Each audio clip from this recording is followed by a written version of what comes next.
Venezuela, Cənubi Amerikanın şimalında Karib dənizi sahilində yerləşir. Paytaxtı Caracas, əhalisi təxminən 28 milyondur.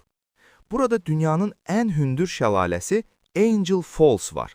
979 metr hündürlükdən tökülür. Eyni zamanda ölkə, dünyanın ən təhlükəli yollarından bəzilərinə malikdir. Venezuela planetin ən böyük neft ehtiyatlarına sahibdir. Amma əhalinin böyük hissəsi yoxsulluq içində yaşayır.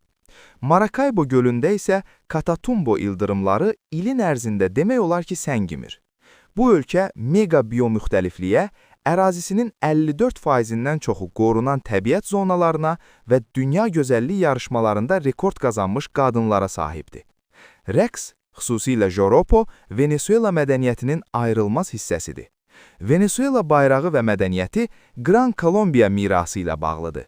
Venezuela ilə və ABŞ arasındakı münaqişənin səbəbi isə ABŞ-ın Venezuelanı avtoritar idarəçilik və seçki pozuntularında ittiham etməyidir. Venezuela isə ABŞ-ın neft maraqları, iqtisadi sanksiyalar və hakimiyyətə müdaxilə etdiyini bildirir. Bu qarşıdurma Venezuelada hiperinflyasiya, ərzaq qıtlığı və milyonlarla insanın ölkəni tərk etməsi ilə nəticələnib.